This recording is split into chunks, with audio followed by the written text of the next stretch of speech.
Guys, good morning. কেমন আছেন আপনারা? আশা করি খুব ভালোই আছেন। আজ আমি আরেকটা রেসিপি নিয়ে এসেছি, পুরোনো দিনের রেসিপি। এইটাকে অনেকে অনেক রকমের বলে। এটা পুঁইয়ের বীজ, অ্যাকচুয়ালি এটাকে পুঁই বিটুলি বলে। আমি এই পুঁই বিটুলি দিয়ে শীতকালীন এটা তো আর সবসময় 12 মাসে পাওয়া যায় না। এটা দিয়ে একটা সবজি আমি করতে যাচ্ছি, ভেজ, নিরামিষ। আপনারা সঙ্গে থাকুন, আমি কিভাবে রেসিপিটা করি দেখতে থাকুন। এই রেসিপিটা করার জন্যে আমি এখানে পুঁই বিটুলিটাকে ছোট ছোট করে কেটে রেখেছি। এগুলো তো ডাল সমেত আসে, এই বীজগুলো, ওগুলোকে কেটে পরিষ্কার করে নিয়েছি। এর সঙ্গে আমি দিচ্ছি আলু আর টমেটো, এছাড়া আর কিছুই লাগবে না। আর তাছাড়া আমি এখানে ফোড়নের জন্য একটা বড় পেঁয়াজ কুচিয়ে রেখেছি, আর দেবো এখানে 5 ফোড়ন শুকনো লঙ্কা ফোড়ন। গরম হয়ে গেছে, এবার তেলের মধ্যে আমি এখানে দিয়ে দেবো 2টো শুকনো লঙ্কা, এটা টুকরো করে রেখেছি, আর দেবো এখানে খানিকটা 5 ফোড়ন। মধ্যে যে পেঁয়াজ কুচি করে রেখেছিলাম সেটার মধ্যে দিয়ে দেবো।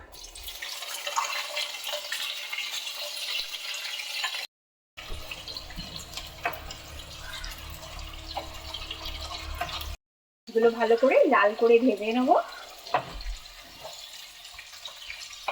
এবার এর মধ্যে দিয়ে দেবো আমি, ভাজা প্রায় হয়ে এসছে, একটু মজে গেছে। এবার সবজির সঙ্গে তো আবার ভাজা হবে, তাই বেশি লাল করবো না।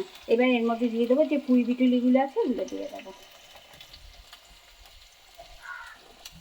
শীতকালীন এই সবজিটা খেতে দারুণ লাগে। আপনারা ঘরে অবশ্যই করবেন, এগুলো করে খাবেন, দেখবেন কেমন লাগে। অনেকেই তো করে এটা, অনেকে এটা অজানা যে কী করে করতে হয়।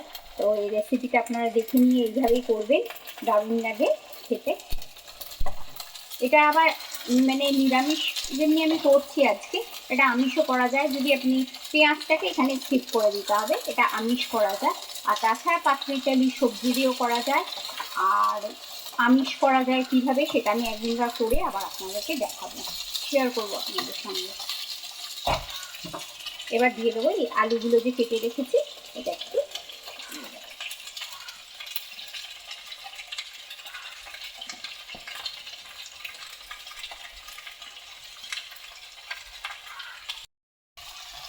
এই রেসিপিটা খুবই ইজি, বিশেষ কিছু এর মধ্যে মশলাও লাগে না, একদম হালকার মধ্যেই হয়, আর খুব চটজলদি হয়ে যায়, কিন্তু খেতে অসাধারণ লাগে। চটজলদি হয় আর খেতে অসাধারণ লাগে, সত্যি অসাধারণ লাগে। গরম ভাতের সঙ্গে তো তুলনাই হয় না।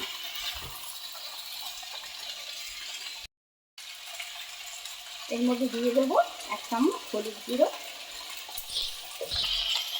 দিয়ে দেবো স্বাদ অনুসারে লবণ। হলুদটা দিয়ে দিলাম। এবার নুন হলুদটা দিয়ে দিলে নুনের স্বাদটা এর মধ্যে ঢুকে যাবে, আর তাড়াতাড়ি মজেও যাবে জিনিসটা। সেই জন্য এটা দিয়ে আমি ভাজবো। এবার এটা একটু ঢাকা দিয়ে দেবো। ঢাকা দিলে পরে চটজলদি হয়েও যাবে, জিনিসটা মজেও যাবে।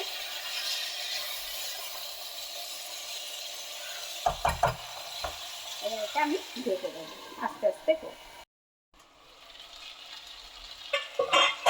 হ্যাঁ, এটা একেবারে মজে গেছে ভাজতে ভাজতে। এবার এর মধ্যে আমি পরপর মশলাগুলো দিয়ে দেবো। ফার্স্টে দিয়ে দেবো এখানে কিছু টমেটো কুচি,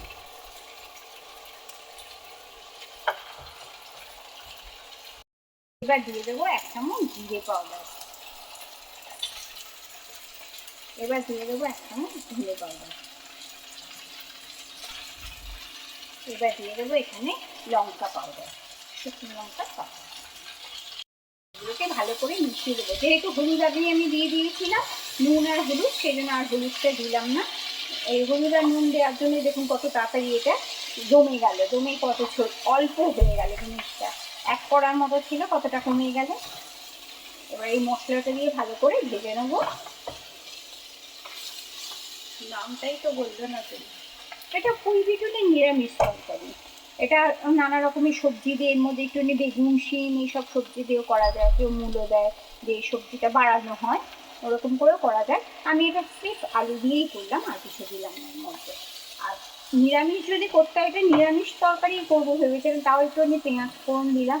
যদি একেবারে নিরামিষ করতে হয় তাহলে পেঁয়াজটাকে স্কিপ করে দিলে নিরামিষ হয়ে যায়। নিরামিষ তরকারি তো একটু, তাই এর মধ্যে চিনি দিয়ে দিলাম।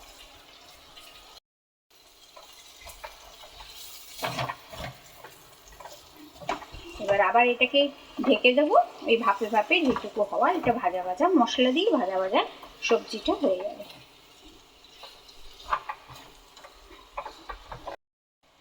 আচ্ছা দেখি এটা কত দূর হলো।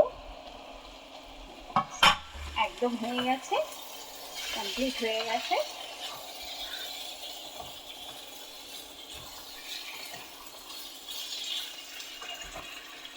এবার লাস্ট ফিনিশিং, এতে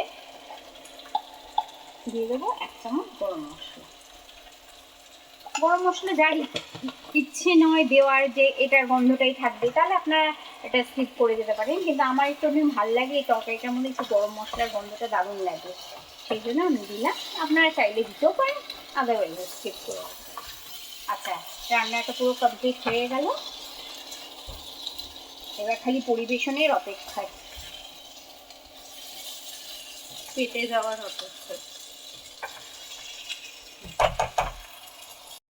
আচ্ছা, আমার এই রেসিপিটা রেডি হয়ে গেছে। দেখুন, কম মশলা কম তেলে খুব সুন্দর একটা রেসিপি, এবং ভাতের সঙ্গে খেতে তো অসাধারণ লাগে।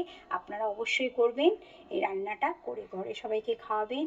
আর A4 টিভিকে লাইক করতে এবং সাবস্ক্রাইব করতে একদমই ভুলবেন না।